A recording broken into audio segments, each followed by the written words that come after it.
굿모닝, 좋은 아침입니다. 오늘 하루도 주님의 은혜가, 주님의 사랑이 우리 마음에 가득 넘치는 하루 되시기를 소망합니다. 오늘 말씀 같이 나누겠습니다. 사무엘하 21장 15절부터 22절 말씀입니다. 사무엘하 21장 15절부터 22절 말씀입니다. 블레셋 사람이 다시 이스라엘을 치거늘 다윗이 그의 부하들과 함께 내려가서 블레셋 사람과 싸우더니 다윗이 피곤하매 거인족의 아들 중에 무게가 300세겔 되는 노창을 들고 세 칼을 찬 이스비노비 다윗을 죽이려 하므로 스루야의 아들 아비새가 다윗을 도와 그 블레셋 사람을 쳐 죽이니 그때 다윗의 추종자들이 그에게 맹세하여 이르되 왕은 다시 우리와 함께 전장에 나가지 마옵소서. 이스라엘의 등불이 꺼지지 말게 하옵소서 하니라. 그 후에 다시 블레셋 사람과 곱에서 전쟁할 때에 후사 사람 십부게는 거인족의 아들 중에 삽을 쳐 죽였고 또 다시 블레셋 사람과 곱에서 전쟁할 때에 베들레헴 사람 야레오르김의 아들 엘하나는 가드 골리앗의 아들 라흐미를 죽였는데 그 자의 창자루는 배틀채 같았더라. 또 가디에서 전쟁할 때에 그곳에 키가 큰 자 하나는 손가락과 발가락이 각기 6개씩 모두 24개가 있는데 그도 거인 족의 소생이라. 그가 이스라엘 사람을 능욕함으로 다윗의 형 삼마의 아들 요나단이 그를 죽이니라. 이 네 사람 가드의 거인족의 소생이 다윗의 손과 그의 부하들의 손에 다 넘어졌더라. 아멘. 오늘 우리가 살펴볼 말씀은 블레셋 사람들 거인을 죽인 다윗의 용사들에 대한 이름들이 열거되어 있습니다. 15절에 이렇게 시작합니다. 블레셋 사람이 다시 이스라엘을 치거늘 블레셋과 이스라엘의 전쟁을 이야기하고 있습니다. 그러나 이 전쟁의 시기가 어느 때인지는 정확하지 않습니다. 사무엘하 5장에 보면 다윗이 왕이 되었을 때 블레셋과 르바임 골짜기에서 두 번의 전쟁을 치릅니다. 그 두 번의 전쟁을 통해서 다윗과 이스라엘 백성들은 블레셋을 완전히 격퇴하는 사건이 기록되어 있죠. 그러면서 그 후로는 블레셋에 대한 언급이 없습니다. 그리고 이스라엘에게 있어서 블레셋은 크게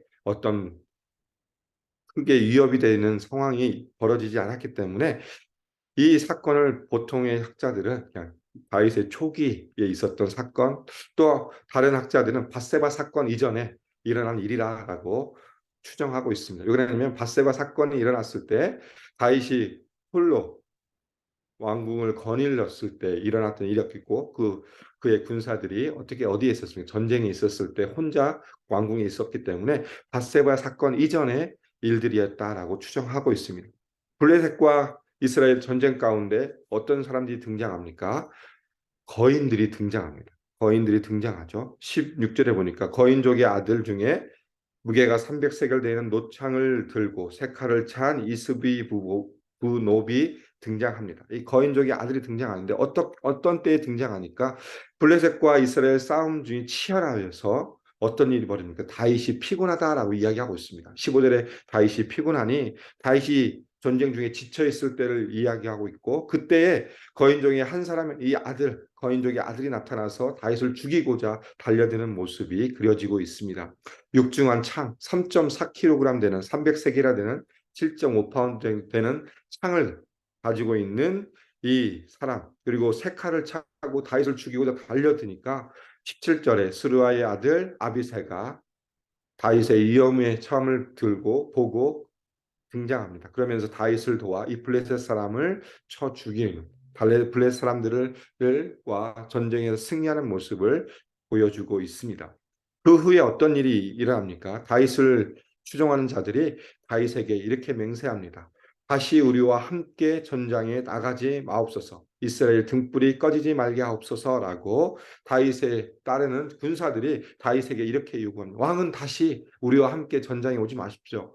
왜 왕이 죽으면 우리의 이스라엘 등불이 꺼지기 때문에 왕이 우리와 함께 하지 마시고 왕은 왕궁에 계시기를 원하는 고자 합니다. 그러면서 이것이 무엇을 의미하냐? 다윗의 죽음으로 인해서 왕조가 무너질 우려가 있었기 때문에 이 군사들이 워낙 이 힘든 상황 가운데 이 전쟁 가운데 있었기 때문에 왕이 더 이상 전쟁이 나오지 않기를 바라고 또 그들에게 그들의 믿음, 그들의 맹세를 하는 모습을 보여주고 있죠.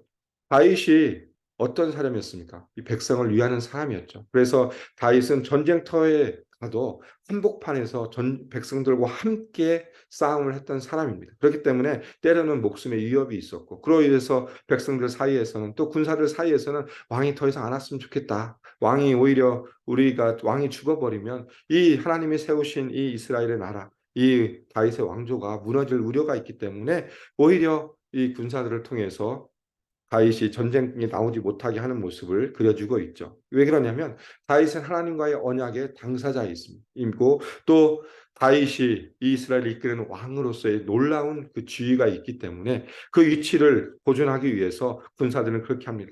또 다윗이 하나님의 언약의 당사자일 뿐만 아니라 다윗의 언약의 최종점, 다윗의 언약에 있어서 완성은 누굽니까? 예수 그리스도를 의미하죠. 그 길을 이어가기 위해서 하나님은 다윗일 뿐만 아니라 다윗의 사람들을 사용하시는 모습을 또한 오늘 보여주고 있습니다. 그리고 그러면서 18절, 19절, 21절에 또 세 사람이 등장합니다. 후사 사람 19개, 또 에라난, 요나단 이 세 사람이 등장하여서 거인족의 사람들을 죽이는 모습을 보여주고 있죠. 블레셋 사람 중에는 골리앗을 비롯한 많은 거인의 후손들이 있었습니다. 다윗이 처음 이스라엘과 블레셋 전쟁에 나가서 골리앗을 쳤을 때 골리앗의 모습을 보면 어마어마하게 큰 사람이었고 또 오늘 19장에 보니까 골리앗 아후 라흐미가 등장합니다. 그런 큰 사람들, 거대한 몸집을 가진 거인의 모습들이 블레셋 사람들이 있었고 그러나 이 모든 전쟁 가운데 후다 사람 10국의 또 에란한 요나단을 통해서 그 거인들이 무너지는 모습을 보여주고 있죠. 그러면서 22절에 이 네 사람 가드의 거인족의 소생이 다윗의 손과 그의 부하의 손에 다 넘어졌더라라고 이야기하고 있습니다. 하나님께서 다윗의 추종자들, 특별히 용맹한 다윗에게 충성된 용사들을 통해서 이 거인족을 무찌르는 사건을 다시 한번 기록해 주면서 이 다윗의 훌륭한 용사들의 모습 또 그 이름을 기록해 주고 있습니다.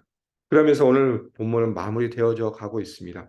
오늘 본문을 제가 살펴보면서 두 가지를 좀 같이 나눴으면 좋겠습니다. 첫 번째는 이 용사들이 승리할 수 있었던 비결이 무엇일까를 한번 생각해 봤습니다.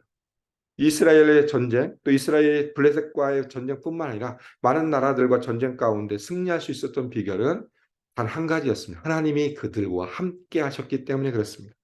하나님은 분명하게 말씀하십니다. 전쟁은 너에게 속한 것이 아니니 나에게 속한 것이다 라고 분명히 이야기하면서 하나님은 모든 이스라엘 전쟁 가운데 하나님께서 친히 참전하셨고 그 일들 가운데 모든 것을 다 감당해 주셨습니다. 용사들이 승리한 것이 용사들이 힘이 있어서 강한 능력이 있어서 한 것이 아니라 여기 기록된 아비새 10국의 엘하난 요나단이 강한 것이 아니라 하나님이 함께 하셨기 때문에 하나님이 강하기 때문에 그들과 함께 하셨기 때문에 이 사람들 이 거인족을 무찌를 수 있었다라는 것을 기억하셨으면 좋겠습니다.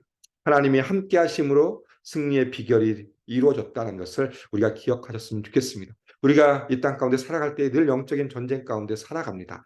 사탄 마귀는 우는 사자와 같이 우리를 삼키려 하고 여전히 우리의 마음을 유혹하고 또 그로 인해서 우리가 주님 앞에 제대로 서지 못하게 하는 여러 가지 일들 가운데 있는데 우리에게 일어난 모든 전쟁 또 영적인 전쟁도 누구에게 속한 것입니까? 하나님께 속한 것입니다. 이 이스라엘의 전쟁 가운데 승리할 수 있었던 비결이 하나님이 함께 하셔서 승리한 것처럼 우리가 이 땅을 살아갈 때 하나님의 백성으로 하나님의 자녀로 살아가는 삶 가운데 일어나는 모든 영적 전쟁에서 하나님이 함께할 때에 우리의 모든 전쟁에서 승리할 수 있음을 기억하셨으면 좋겠습니다. 그렇기 때문에 우리가 더 하나님 앞에 나아가 하나님 앞에 철저하게 하나님의 살아계심과 하나님의 일하심을 기대하며 나아가는 그 믿음 가운데 나아갈 것을 이야기해 주고 있습니다. 두 번째 오늘 본문을 통해서 우리가 또 하나 살펴볼 것은 다윗과 함께한 사람들입니다. 다윗의 왕조가 든든히 설 수 있었던 이유는 다윗 혼자의 힘으로가 아니라 함께한 군사들 또 함께 충성된 자들로 인해서 함께 이루어진 것입니다.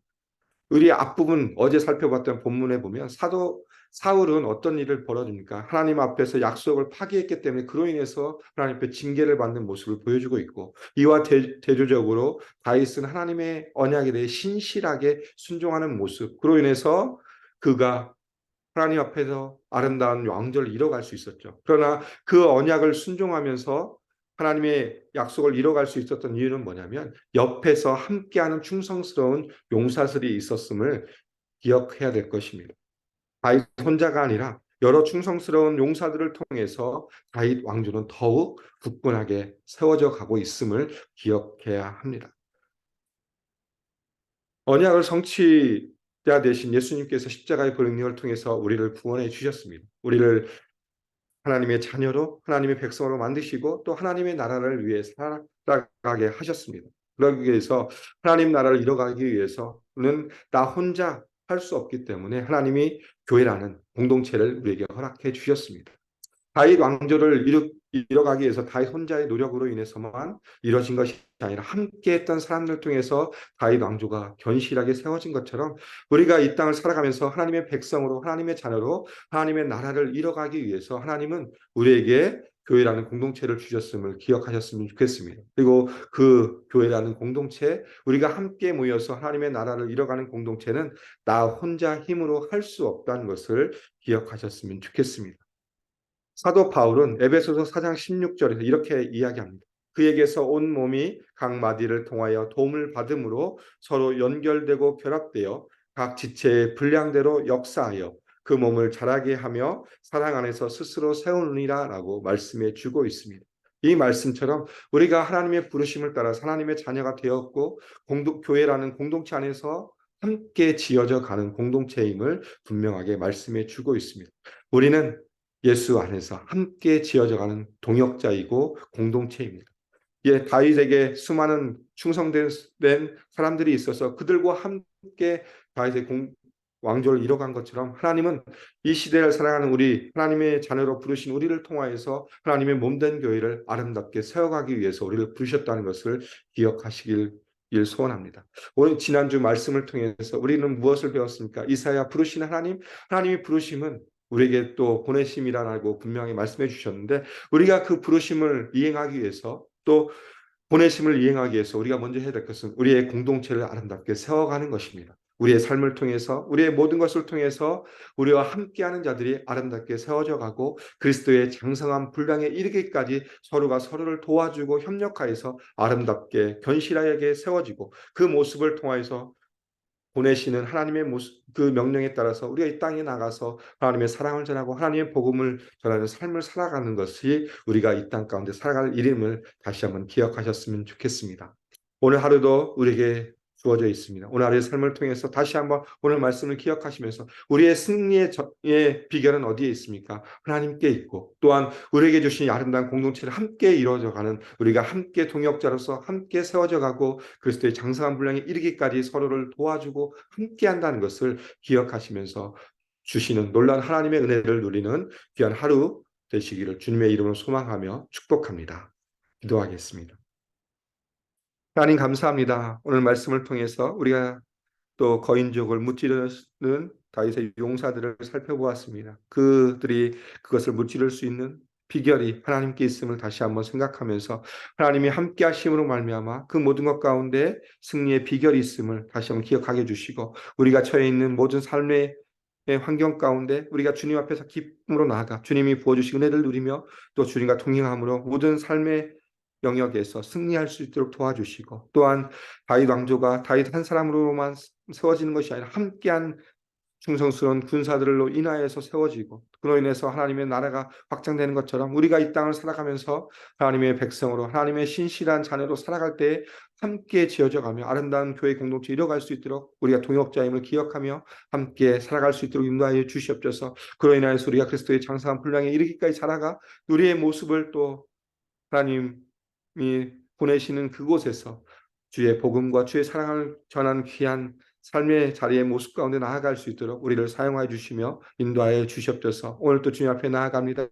오늘의 삶을 주님 앞에 맡기오니 성령께서 함께해 주시며 인도하여 주시옵소서. 주님 감사합니다. 예수님 이름으로 기도드립니다. 아멘.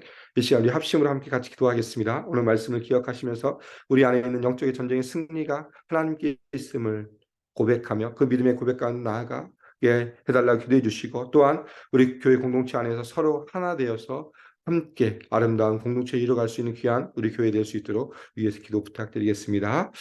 두 번째 기도해 주실 것은 회복을 넘어 부흥으로 올해 표어입니다. 우리 모든 지체, 우리 교회 공동체 안에 있는 모든 지체들이 회복을 넘어 부흥으로 말씀의 부흥을 경험케 해 주시고, 또 예배의 부흥을 경험할 수 있는 귀한 한 해 될 수 있도록 기도해 주시고, 또한 예수 산책 비전을 따라서 우리 귀한 공동체가 말씀의 공동체, 제자의 공동체, 미션의 공동체를 아름답게 세워줄 수 있도록 위에서 기도 부탁드리겠습니다.